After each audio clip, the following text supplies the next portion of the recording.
Kaizer Chiefs yenza over 1 billion kuma-revenue every year, but ihluleka ukukhipha imali ithenga ama-player o-10 million, kwathiwa i-player yi-10 million ibaleka ingasabheki nasemuva. Siye kumali ye-Kaizer Chiefs ukuthi yenza kanjani imali. Ine-deal ye-Vodacom every year ithola 100 million from i-Vodacom. Kuno-Toyota abakhipha o-millions, close to 100 million now. Uma ufuna nje ukuza ku-Kaizer Chiefs as i-brand kumele ukhiphe close to 100 million. Mabakwenzela i-favour-ke bakhipha iso-60 million, 70 million ngesizini eyodwa. So uma i-brand associated to Kaizer Chiefs ukhipha ama-millions amaningi. So through ama-brand association i-Kaizer Chiefs yenza ama-millions and millions. On average thola ukuthi yenza boma-300, 400 million every year ngama-brand aza ku-Kaizer Chiefs afuna uku-associate ne-Kaizer Chiefs. And then kune-merchandising ye-Kaizer Chiefs yenza over 1 billion. Over a billion every year, but they can't buy players. Into esingayisho bafethu enye ebalulekile ukuthi abantu bazothi okay iKapa ithatha 70% yaku-Kaizer Chiefs, Kaizer Chiefs ithatha a small portion of that percentage.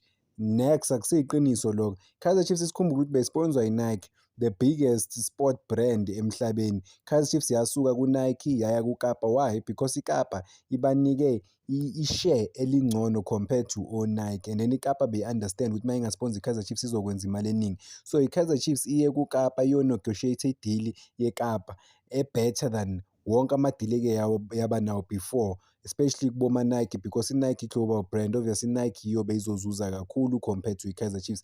Manje masibheka i-deal ye-Kaizer Chiefs neKapa, i-deal yama-billions. I-Kaizer Chiefs yona neKapa benza ama-billions. I-Kaizer Chiefs inama-shares a-serious, or ngithi ine-percentage based yokuthengisa iy'kipa ezi-serious, or merchandising ye-Kaizer Chiefs. So we're looking at around 50%, 50%. If iKapa yenza 2 billion every year ngama-merchandising ye-Kaizer Chiefs, i-Kaizer Chiefs ithatha around 50% kulawo ma-merchandising, because iKapa bekuyi-brand efile. Ivuswa yini manje? Ivuswa i-Kaizer Chiefs. Nobody cared about Kapa anymore until yasponsor i-Kaizer Chiefs. So and then kunezinto esiningi bafethu ezisponsor i-Kaizer Chiefs. Kunama-municipalities, uma ubheka municipality yaseLimpopo, iPolokwane, mayiza i-Kaizer Chiefs babanika ama-millions ukuthi bahostele ama-matches khona.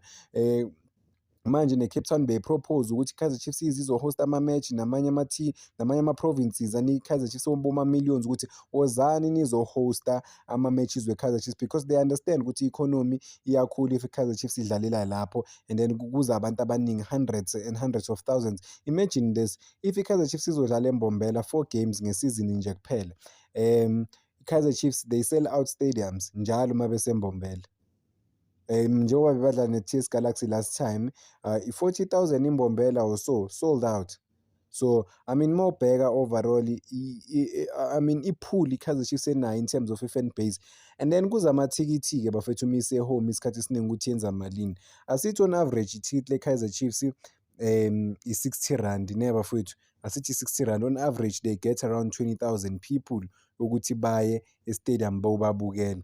Well, i-60 rand ayenzi i-difference enkulu like boma 1.2 million every game eyenzayo ngama-ticket gate. And abantu abafuna ama-brand uma uya e-stadium akudlala i-Kaizer Chiefs, especially kuma-big games, kunama-brands association ama-brands a-advertise kuphi? E-stadium. So i-buying power ithatha kuphi? Akumele abhadale i-Kaizer Chiefs as i-home team ukuthi azo-advertise i-stadium se-Kaizer Chiefs. Maningi uma ungena e-stadium, hundreds and hundreds of brands ba-advertise iy'nto zabo laphana, especially kuma-big games. So we're looking at i-team la enza over 1 billion every year eya ku-Kaizer Chiefs straight bafethu. Maybe-ke i-tax-ke nayo iyabashaya too much, but imalini abasala nayo, imalini abanayo. Tim Sukazi, o-owner le-TS Galaxy, wakhuluma ku-interview ukuthi yena i-brand ukuthi ize kuye as i-TS Galaxy, I think wathi boma 10 to 20 million ababanika yona season, but if uzoya ku-team efana ne-Kaizer Chiefs kumele ukhiphe boma 100 million. Uthi mayibheka i-Kaizer Chiefs iworth 1 billion, usho umuntu one-inside intel orana i-team naye okhuluma zonke lezi zinto lezi. So they have no excuse abantu be-Kaizer Chiefs ukuthi bangathengi ama-player. They have no excuse ukuthi i-Kaizer Chiefs inga-afforda like kuya pound to pound ne-Mamelodi Sundowns, but-ke bona siyazi ukuthi the difference between i-Kaizer Chiefs ne-Mamelodi Sundowns ukuthi i-Mamelodi Sundowns uPatrice Motsepe akanandaba nokuspenda imali because unemali eningi kakhulu outside ibhola. Akanandaba ukuthenga iplayer nga-40 million libe yi-flop alihambisa athenge elinye futhi. So i-Kaizer Chiefs i-business model yabo bona ukuthi they will never bathathe ama-millions and millions bathenge ama-player. Bona bane-business model yabo ukuthi hhayi sokhipha nje o-5 million nje kuphela masizothenga ama-player makuthiwa i-player liyadura kuphela ukuthi bakhiphe o-10 million. It's very rare ukuthi bakhiphe i-10 million unless mabakufuna ngempela babone ukuthi okay this one will add i-impact e-serious. Mangithi bakhiphe o-10 million abantu bazothi uMayo waripota ukuthi uMayo 11 million. UMayo uzoba 11 million if i-Kaizer Chiefs izoyikhipha leyo 11 million leyo because manje usase-ku-loan abakamthengi. So i-clause yakaMayo ithi i-Kaizer Chiefs uma imfuna kumele ikhiphe around 11 million imthenge laphana ku-team yakhe i-CR. So kuzoya nge-performance kaMayo ukuthi i-Kaizer Chiefs izokwazi na ukukhipha leyo 11 million ukuthi imthenge uMayo permanent, or izobuyela ku-drawing board ithi no, imani bafowethu, asihlaleni phansi sikhulume thina siyi-Kaizer Chiefs sina-7 million kuphela, take it or leave it, and then kubonakale-ke ukuthi le team le i-CR izothini. But-ke kuzoya ngama-performances ukaMayo ukuthi i-Kaizer Chiefs izoyikhipha na imali.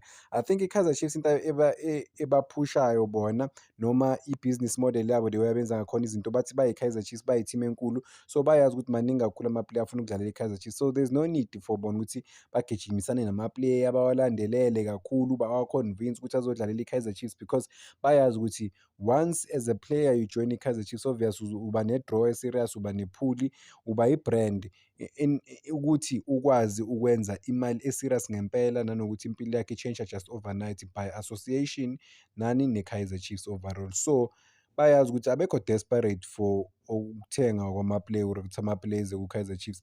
Ama-player desperate ukuthi adlalele i-Kaizer Chiefs, not the other way around. Maybe not even maybe basebenzisa leyo nto leyo ukuthi bona bayi-Kaizer Chiefs ama-player afuna ukudlalela bona more than bona befuna ama-player. So they're very calculative in terms of bathenga maphi ama-player, imaphi I mean labantu laba balinde iGadaro bafethu ukuthi asolve zonke iy'nkinga zakhe before bamsayine.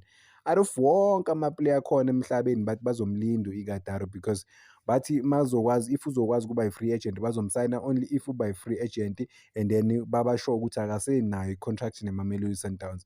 Lucky enough kwenzeka ukuthi yena iGadara abe ne-solution neMamelodi Sundowns, approve ukuthi kayi-free agent akasasenayo i-contract neMamelodi Sundowns, and then he was able to join i-Kaizer Chiefs.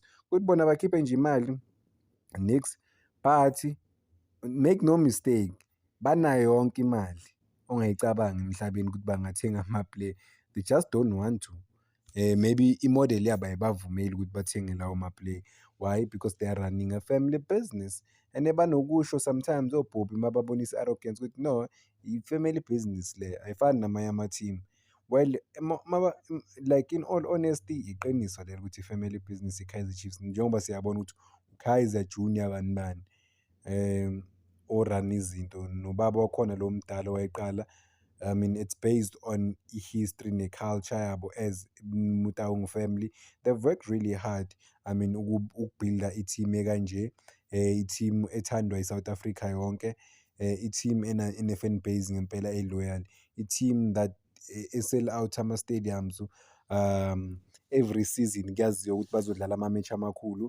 But man, if they wanna compete, they can build a super team if they want to. Just that they don't care. And then siyazibuza ukuthi do they really care about i-team ukuthi bayafuna ama-results or bafuna umlingo njengoba basayina ama-player amaningi. Bheka masibheka i-quality le-Kaizer Chiefs, I mean sikhuluma nge-top notch quality la abantu ngempela abafuna uku-contribute to the highest level. Ubheke i-striking department sabo ukuthi okay abantu ngempela esingabathemba na. uDupreez masiya uDupreez i-top notch quality angakhompyutha nanoma yiphi i-team or ongakhompyutha for izinto serious for i-Kaizer Chiefs. uSilva i-player elingakhompyutha on the continental level.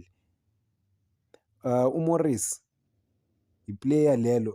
So I'm not saying ukuthi ngiyaba-attack bafowethu, but masibheka nje ama-category laphana ku-Kaizer Chiefs nama-calibers of players abanawo ukuthi bangalungisa kuphi, ba-tweak-e kancane izinto kuphi, and then bakwazi ngempela ukuba formidable, bakwazi ukulwa because banayo yonke imali ukuthi bangathenga iplayer le-10 million, bangalithenga iplayer le-15 million.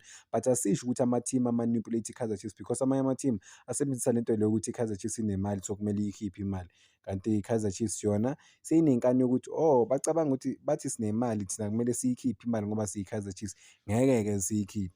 So i-mindset yabo ikanjalo, but isithemba ukuthi I mean in the next couple of seasons bazokwazi ngempela to open up their purse more and to go for every player they want. Asisho ukuthi they have to break the bank, no, but they have to try and ukuconvince ngempela abantu abaningi ukuthi nabo they can compete ku-market. I mean mesibheka i-Orlando Pirates as a whole, Orlando Pirates ayispendi njenge-Mamelodi Sundowns, but they able to convince ama-players agood ukuthi ajoyine i-Orlando Pirates. Agudi ngempela nawe ubona babhilda i-team e-strong, e-solid. Kaizer Chiefs ihlulwa yini-ke yona? Ukuconvince ama-player ukuthi wozani ku-Kaizer Chiefs, bababeke baba-convince. But-ke they are lacking lapho nalapho. Bayawathola ama-player, but-ke lama-player lawa asuke abhekwe serious abakwazi ukuwathola. La ma-player lawa afuna uwonke hhayi bayahluleka ukuwathola. But-ke asibablame, business model yabo at the same time i-family business. So thini bakwethu? Danko, cela ningakhohlwa uku-like and subscribe. I-team eyenza ama-billions ngonyaka from ama-brands, from i-merch, from ezinye izinto, but they can't sign, they can't convince ukuthi abantu bajoyine i-project yabo e-solid. He, ngizoyibamba la.